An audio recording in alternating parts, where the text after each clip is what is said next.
discuss a question which was asked in NTPC CBT 2 exam. First question जो reasoning में आया हुआ question है CBT 2 के, इस बार रीजनिंग में NTPC CBT 2 के में सारे में रीजनिंग के कम से कम रीजनिंग में 8 से 9 क्वेश्चन पजल के डाले हुए थे, जो कि बच्चों को काफी लेंथी लगे। उन्हें सॉल्व करने में लेंथी इसलिए लगे, एक क्वेश्चन के साथ हमें सिर्फ एक क्वेश्चन पजल का दिया है और साथ में सिर्फ सॉल्व करने के बाद एक क्वेश्चन दिया है। ऐसे करके हमारे पास 8 क्वेश्चन आए हुए थे, तो उसमें बच्चों को काफी टाइम लगा है। हम देखेंगे इसको कम टाइम में कैसे कर सकते हैं क्वेश्चन को। ठीक है, पहला क्वेश्चन दिया है 8 people EHMPSTYZ are sitting in a straight line. All of them are facing north. ठीक है, मतलब 8 पर्सन हैं और सभी नॉर्थ में फेस करके खड़े हुए हैं। नॉर्थ में फेस किए हुए हैं कितने पर्सन हैं? 8 पर्सन हैं। हमें ये ध्यान रखना है कि उन्होंने नॉर्थ में फेस किया है, सबसे पहली बात ये है। अब क्वेश्चन क्या बोल रहा है? E seat fourth from one of the extreme end, मतलब ई फोर्थ पोजीशन पे है एक्सट्रीम एंड। अब एक्सट्रीम एंड उसका राइट भी हो सकता है, लेफ्ट भी हो सकता है। इस साइड को हम राइट बोलते हैं, हमारे राइट को राइट बोलते हैं, इस साइड को हम लेफ्ट बोलते हैं। ठीक है, फोर्थ पोजीशन में हमें पता नहीं कौन सी बोलते हैं, तो हम एक काम करते हैं, इसकी 2 कंडीशन बनाते हैं। जैसे सबसे पहले 1 2 3 4 हम लेफ्ट से लेके चलते हैं। ठीक है, ये हमने लेफ्ट से लेके चला।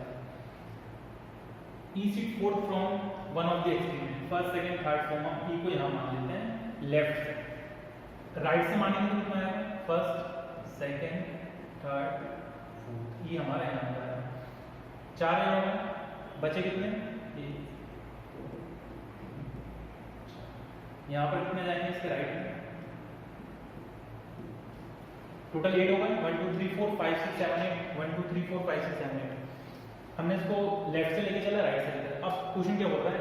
H sit third from the right of E. E के राइट में, थर्ड राइट में एच बैठा हुआ है, मतलब इसके राइट में बिठा देते हैं एच थर्ड, इसके राइट में बिठा देते हैं फर्स्ट सेकंड थर्ड में एच।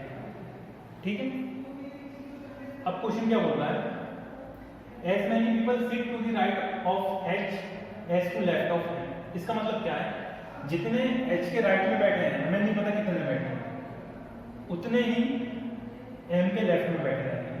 सभी ने नॉर्थ में फेस किया है, एच के राइट में हमें नहीं पता, हम एक्स ले, इसके लेफ्ट में कोई एक्स।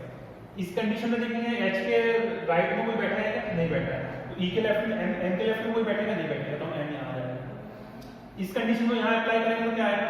एच के राइट में एक बैठा हुआ है, अब हमको सेम कंडीशन एम के लेफ्ट में भी एक को बैठाना पड़ेगा, मतलब एम यहाँ आएगा, तभी तो एम के लेफ्ट में एक बैठेगा, जिस तरह से एच के राइट में बैठा है। हमने क्या करना है? यहाँ तक सॉल्व कर दिया। रीजनिंग सॉल्व करते हुए हमें ठंडे दिमाग से सॉल्व करना है और साथ में स्टेप बाय स्टेप धीरे धीरे सॉल्व करना है। ठीक है, मतलब एग्जाम में करना फास्ट है, वरना तो दिमाग अभी इस टाइम से सॉल्व करते हैं। अभी आप जितना टाइम दोगे सॉल्व करने में, उतना आप एग्जाम में कम टाइम दोगे। ठीक है, फिर क्या बोल रहा है? Only 1 person sit between M and P. M और पी के बीच में सिर्फ 1 पर्सन बैठा है। इस कंडीशन में एम पी को हम बिठा सकते हैं, इधर पी आ नहीं सकता है, इधर कंडीशन है नहीं पी आने की, मतलब ये वाला जो हमारा कंडीशन है ये फेल हो गई। ठीक है, अब हम क्या करना है? एम पी के बीच में 1 को बिठाना है, एम और पी के। एम ये पी इधर बैठ सकता है, एक बैठेगा, मतलब ये वाला हमने केस ही कैंसिल कर दिया। अब इसके कोई मतलब है, अब हम इसमें इसको सॉल्व करेंगे। ठीक है, अब बोला है S sit to the immediately right of Z, मतलब जेड के इमीडिएट राइट में एस बैठा हुआ है, मतलब इन ये दोनों साथ बैठेंगे। अब यहाँ पर साथ बैठाने की कोई जगह दिख रही है? दिख रही है, 2 स्पेस खाली है, यहाँ बैठा दिए। ठीक है, समझ आया इतना आपको? फिर इसके बाद बोला only 1 person sit between Z and T. Z और टी के बीच में सिर्फ 1 पर्सन बैठा है, जेड ये रहा, टी हमको यहाँ रखना पड़ेगा, 1 पर्सन बैठा। ठीक है, तो फिर एक हमारा बचा हुआ है, ई हो गया हमारा, एच हो गया, एम हो गया, पी हो गया, एस हो गया, टी हो गया, वाई रह गया, तो वाई हमारा यहाँ जाएगा, जेड हो गया। ये हमारा पूरा कंप्लीट हो गया। अब क्वेश्चन में जो बोल रहा है हम डायरेक्ट आंसर लगा रहे हैं। क्वेश्चन क्या बोल रहा है? How many people sit to the left of Y, मतलब वाई के लेफ्ट में कितने पर्सन बैठे हैं, वाई के लेफ्ट में कितने बैठे हैं? 1। तो हमारा आंसर क्या आएगा? ये हमारा आंसर। ठीक, अब हम देखते हैं नेक्स्ट क्वेश्चन। ये भी पजल का क्वेश्चन है। इसमें ये स्क्वायर टेबल का अरेंजमेंट है। ठीक है, अब ये सेकंड क्वेश्चन आया हुआ ये है हमारा स्क्वायर बेस का। ठीक है, इसके पहले हमने एक क्वेश्चन देखा था, ये था हमारा लीनियर सिटिंग अरेंजमेंट बोलते हैं इस टाइप के क्वेश्चन को। जो हमने क्वेश्चन सॉल्व करा, दो केस बना लिए हैं इजीली, पहला वाला कैंसिल हो गया क्योंकि ये वाली कंडीशन उस पर अप्लाई नहीं हो रही थी। इस क्वेश्चन को हम कैसे इजीली कर सकते हैं, डायरेक्ट हमको दो केस बनाना है स्पीड से, एग्जाम टाइम में बता रहा हूँ, और उसके बाद जैसा क्वेश्चन बोल रहा है उस तरीके से चलते जाएंगे, जहाँ केस कैंसिल होंगे हम कैंसिल कर देंगे। हमारा एक केस बनेगा, इसको हम टाइम में सॉल्व करेंगे, जो क्वेश्चन बोलेगा हम सॉल्व कर देंगे। मतलब इजीली आप इसको कम टाइम में कर सकते हैं, पर समझने के लिए अभी आपको उसमें टाइम देना पड़ेगा, प्रैक्टिस में टाइम देना पड़ेगा, समझने के लिए टाइम देना पड़ेगा। ठीक है, आप एग्जाम के पहले जितना टाइम देंगे उतना टाइम आप एग्जाम में बचा पाते हैं। ठीक है, अब सेकंड क्वेश्चन क्या है, हमारे स्क्वायर बेस सिटिंग अरेंजमेंट है। ठीक है, इसमें क्या बोला है, 8 पर्सन है, PQRS PUPW are sitting around a square table for dinner in such a way that 4 person are sitting at the 4 corners and 4 person are sitting at the mid position on the 4 sides। मतलब इतना question तो सिर्फ पढ़ना है और हमको जमाना है, इसमें कोई टाइम नहीं लगता है, इसमें हमको करना है। ये दिया है हमने स्क्वायर टेबल दिया है, 4 पर्सन बैठे हैं कॉर्नर में और 4 बैठे हैं इसके साइड में। ठीक है, हम इसके दो कंडीशन पहले बनाने चलते हैं, जो कैंसिल होगा हम उसको कैंसिल कर देंगे। ठीक है, ये होगा। अब क्या बोला है, dinner such a way to 4 person sitting in the 4 corners and 4 person sitting in the mid position, all of them are facing the centre of the square, मतलब सभी ने सेंटर में फेस किया हुआ है। ठीक है, ये जमा लोगे, ये सिंपल सा है, हमने स्क्वायर में बिठा दिया है, 4 को कॉर्नर में, 4 को हमने साइड में बिठा दिया, सारे सभी का फेस हमने अंदर कर दिया है। अब क्वेश्चन पजल बनाने को बोल रहा है, यहाँ से स्टार्ट होता है, S sit to immediately left of U. अब हमें पता नहीं है यू यहाँ आएगा कि यहाँ पर आएगा, इसको अभी हम छोड़ देते हैं। लिखा U sit to the immediately left of T, हमें ये भी नहीं पता है टी कहाँ है।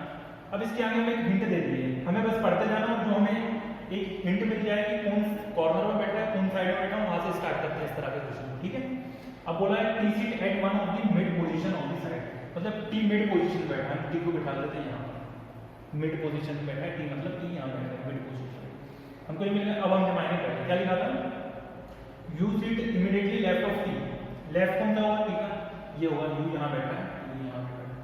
हम दो कंडीशन क्यों चल रहे हैं, क्योंकि आगे जाके हमें एक ना एक कंडीशन देगा जिसमें हम दो को साथ में लेके चलना पड़ेगा। ठीक है, लेफ्ट ऑफ यू फिर दिया है, S sit to immediately left of U, इसके लेफ्ट में कौन बैठा है, एस।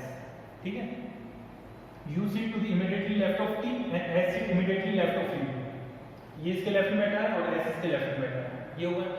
अब इसके बाद क्या बोला है, R sit third to the right of you, third to the right of you, first second third, R बैठा है यहाँ third to the right of. ठीक है, फिर क्या बोला है, P is an immediate neighbour of both V and R, मतलब P जो है वो V और R का नेबर है, मतलब ये तीनों साथ में आएंगे, तो हम साथ में कैसे करेंगे, P यहाँ आएगा और हमारा V यहाँ आएगा। ठीक है, इतना समझ आया, P यहाँ आएगा हमारा और V यहाँ आएगा, तीनों साथ में आना है, मतलब P is immediate neighbour of V और R, इस तरह से जमा लिया। फिर उसके बाद बोला W is not an immediate neighbour of T, W T का नेबर नहीं है, मतलब W यहाँ नहीं आ पाएगा, W कहाँ आएगा, W के लिए स्पेस यहाँ छूटी है, यहाँ आएगा। अब यहाँ एक स्पेस छूटा, किसके लिए छूटा, हमने क्या बोला, P Q आ गया, P Q नहीं आ रहा, Q हमारा यहाँ आएगा, ये हमारा पजल तैयार हो गया। ठीक है, अब इसको हम क्वेश्चन क्या बोल रहा है, तो हमारा पजल ये सॉल्व हो गया है। हमें क्वेश्चन में क्या बोल रहा है, who among the following is sitting at one of the corner, मतलब कॉर्नर पे कौन पूछा है और हमें 4 ऑप्शन दिया, तो हमें देखना है कॉर्नर पे कौन है, Q P W, Q बैठा हुआ है, V R S तो सब साइड में बैठे, तो हमारा आंसर क्या हो जाएगा, Q। ठीक है, ये हमारा था स्क्वायर बेस पजल, इसके पहले हमने सॉल्व किया है लीनियर पजल। ठीक है, ये वाला लीनियर था, ये वाला स्क्वायर था। तो स्टूडेंट जैसे कि ये NTPC CBT 2 में आया हुआ है क्वेश्चन है, जो अभी जो CBT 2 6th लेवल का हुआ था स्टेशन मास्टर और 2 के लिए, उसमें आया हुआ था। आगे जैसे कि जो भी एग्जाम आने वाले हैं रेलवे के ग्रुप डी है, चाहे NTPC CBT 2 के और भी लेवल है, तो उसमें इस तरह के पजल हुए या इस टाइप के क्वेश्चन आने की बहुत संभावना है। तो आपको यदि इस तरह की पजल आगे देखनी है, किस तरह से सॉल्व करते हैं, कंसेप्ट के साथ समझना है, जिससे आपका एग्जाम मेन एग्जाम हॉल में आपका टाइम बचे, उसके लिए आप हमारी सीरीज को देख सकते हैं। उसके लिए हमारे चैनल को लाइक करें, सब्सक्राइब करें, और आप यदि इंदौर के आसपास हैं और आप ऑफलाइन क्लासेस चाहते हैं तो आप हमारे एकेडमी के नंबर पर संपर्क कर सकते हैं। इस नंबर पे आप संपर्क कर सकते हैं, आप किस तरह से ऑफलाइन क्लासेस ले सकते हैं। तो स्टूडेंट आज के लिए इतना, नेक्स्ट क्लास में हम इसके आगे पजल सॉल्व करेंगे।